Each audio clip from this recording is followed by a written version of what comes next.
Hello. Hello. I'm bored, I'm at home, just finished work. I promise I leave my house, by the way. Every video I do, I'm inside my apartment, but I definitely do leave this apartment. I just don't like taking the camera outside. I just don't have that level of confidence yet. I've been watching like heaps of videos about imposter syndrome. It's like where you get a job or you do well on a test or something like that. You have some sort of success and you think that you got it not of your own merit, but because you were lucky or because you worked extra hard, and you know, other people don't have to work this hard, but I'm worse than they are. You know, there's always something to deflect admitting that it's by your own merit. A bit scared that people are going to realize you're a fraud or you don't know as much as they think you know. Like 70% of people feel it, so it's pretty common, and it's easy to understand why. Like, success is viewed as absolute peaks in society. You're not successful until you're making a lot of money, until you're like an expert in something, achieved a lot. I don't know, life's a bit of a drag. Life after university is a bit of a drag. Uni was kind of fun. Like, makes you think that that's what life's gonna be. In a laboratory doing cool shit all the time. In reality, machines do everything, and I definitely feel like we're a fraud to get through uni. It sets an expectation in their mind that I'm like super smart when I really don't think I'm super smart. But I mean, like, there is facts that like I'm not dumb, you know what I mean? So that's how I sort of combat that thinking. Like, you're really harsh on yourself, more harsh on yourself than others are on you. So I guess if you can at least get yourself to a mindset where you're thinking it's not correct logic, it's not real, it's just something my brain's doing based on expectations and stereotypes and all of the nuances of culture and all that kind of stuff. Like, if you can get yourself to a level where you can at least unthink those things, and people are always thinking better of you than what you're thinking of yourself, knowing that you can be like, okay, if I don't hate myself that much, other people probably won't hate me as much, you know, as I think. It's really hard to explain, but like, you get it. We've all been through this, we all go through it. Like, remaining positive is all about mindset. Like, everything in life, I guess, like the key to happiness is understanding that you can control or at least mold your mind to think in a happier way, in a more positive way than usual. You know, it takes a lot of work. Like, it's second by second, everyday work, where if you have an intrusive thought, if you have a negative thought about yourself, about other people, if you have an insecurity, if you have doubts, if you have fears, all that kind of stuff, like, absolutely evaluate that thought. Like, a fearful thought, you know, can be very beneficial to keeping you alive or healthy or whatever, but some of those doubts and like insecurities and all that kind of stuff, the negative thoughts, like, I always try and just push it out of my mind, like actively push it out, just think something else. I'm like, okay, there's something negative, I gotta think something positive, or at least reframe what's being said in my mind into a more positive way. Like, if I think I can't do this, or I'm definitely gonna fuck this up if I try, instead I think there's other times in your life where you've said this and you did it and it worked out fine. The expectation in my own mind is that I can't do it, so by making myself do it, if I'm successful, and usually after I just make myself do stuff, it works out, you know, I feel good about myself. I showed some form of self-love in that I'm not gonna let my insecurities or doubts or whatever about my limits get in the way of learning or having fun in life, like doing embarrassing things. When my mum passed away, that sort of like really triggered a cascade, if you will, of trying to really understand who I am, what I want to do, like how I can do that. Life is just so short when you see firsthand how quickly we can be taken, how quickly we can be robbed of life. It really makes you want to do something different. You know, you want to take advantage of life and just be happy. And like, I'm sort of living for my mum now as well. You know, she didn't have a great life. She worked very hard and didn't receive much love back by herself either. You know, she didn't love herself. And you know, she was crippled by insecurity and anxiety when she had no reason to be. And I just think about how much better her life would have been if she had realized what everyone else knew, what everyone else was thinking, you know, that you are a strong, confident, funny person, all that kind of stuff. And it's okay to think these things about yourself as well. Like, as long as you don't, you know, get a bit narcissistic, it's okay to recognize your strengths, you know, as long as you recognize your weaknesses as well. You can't avoid that you have weaknesses.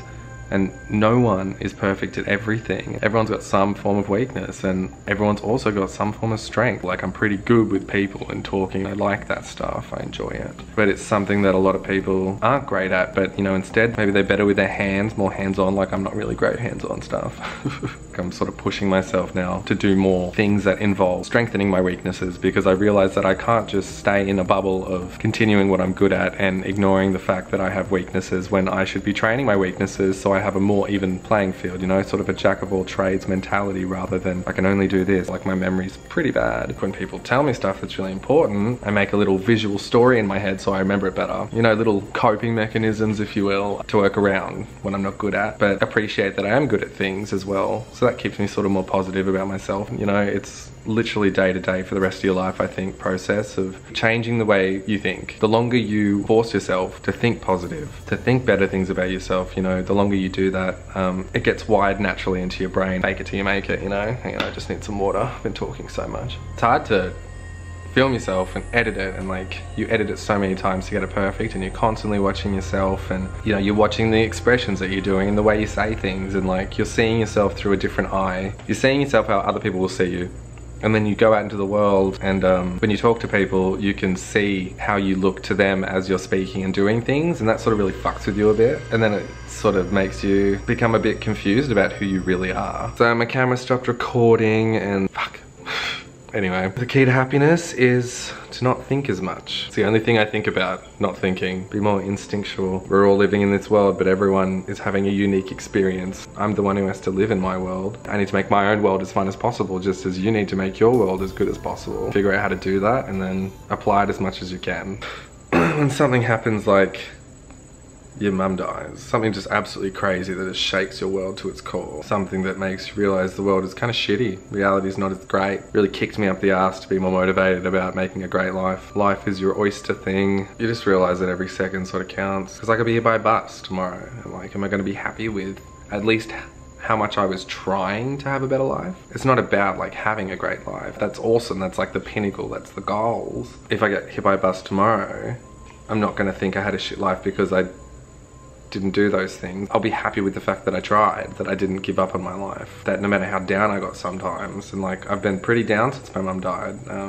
Better now, I guess, in the most recent months. It's been 2 and a bit years, but in the beginning it was just freaking horrible, you know, just crying all the time. But I could just hear her in my head saying, you know, stop crying and go have a good life, like, do it for both of us. And you have to find this internal motivation, because my mum's not here anymore to say she's proud of me, you know, she's not here to see my successes. And those things are motivating when you have someone there that can like be proud of you and tell you that they're proud of you. So I had to find that in myself, you know. I had to recognize what was an achievement, even if it was a tiny achievement. Even if like I made hollandaise sauce this weekend, I was really proud of myself. I'm not a great cook at all, and it had a real tricky step where you like have to crack the egg and put the yolk between the eggs, you know, to separate it from the other white. Did it, worked out well, learned something new. Very proud of myself for trying. So I see that as a form of self-love, wanting to be better and also acting on it. Even if it's the tiniest thing, taking a step towards a better future for yourself and just wanting that and understanding that you deserve it. Like, that's pretty important. I think self-love is wanting to be better, because wanting to be better and really trying is telling yourself that you think you deserve better. You know, you're prepared to work for it and you're really working for yourself. Sorry if my voice is like quivering and stuff. I'm not like upset, I'm just cold. No, life's about being happy. Every second you're not happy is just a wasted opportunity. We only have so many seconds in our lives to feel that and be happy, and not every second can be happy, but you can try and at least make it less painful or less upsetting or less whatever, you know, like being positive and changing your mindset in that way really is so liberating and makes life so much more enjoyable. Really letting your personality out makes life a lot more enjoyable. I live in my world. I live in KANE's world. RuPaul said, I think on the latest season of Drag Race, fucking love Drag Race, life is a banquet and most people are starving. I don't know if he was quoting someone else, but you know, I used to act the way I thought people were supposed to act. And I used to try and be other people because I thought they were funny and I thought they were cool or whatever, you know, like just trying too hard to be something rather than just being something. And then you figure out, oh, you know, that's why people like me, is because I'm different, because there's literally no one else but me on this planet. Why not monopolize on that? You know, be as much as yourself as you're willing to let, and then eventually you get comfortable being yourself and you become more yourself. Once again, like, it's a constant effort. There's always insecurities and stuff, like, oh god, I shouldn't have said that, oh I shouldn't have done that, oh I shouldn't be putting YouTube videos up, all that kind of stuff. I'm a whole person. I have many facets, lots of crevices. The main point that I'd like to get across is that you can control your life. You can take control of it, especially taking control of your thoughts. Listening to it, analyzing it, judging it critically. Is this something stupid to be saying about myself? Is there any fact to back what I'm thinking, you know? All those thoughts are, I like to think of them as separate to who I am in my mind. Someone's just sitting in there and just pushes a button every now and then and a negative thought just comes in, so like, we're gonna fuck up KANE's day. Get out my shield of positivity and deflect it. I deserve better than those bad thoughts. How will anyone ever succeed if they just listen to those bad thoughts? So make it your world. I find that I explain things in a really strange way. I explain it in KANE language, but sometimes people get it. This is our one shot. We don't know if there's anything more. I don't believe there's anything more to make sure that this life is the best that it can be. And I think that being happy is the #1 thing to strive for in life. Trying to understand who you are. Oh God, I could just talk forever. I really could just talk forever. I'm so sorry. I needed to say it for myself, I think. I've been having a rough few days. I did a massive clean of the house, like a little metaphorical clean of my mind, and I feel a lot better. Trust, that's another good one. Trust yourself. Just trust yourself. I'm enjoying making the videos. Gives me something to do. I love to talk, and when no one else is here, what am I gonna do? I have a lot to say. I just gotta work on these camera angles. I used the natural light today. How's the hair? Check on the hair. Not too bad. Don't think I need a hat. Too late anyway. But yeah, I hope something came out of that, because I'm not sure what I really said. I just kept talking. I'm gonna go.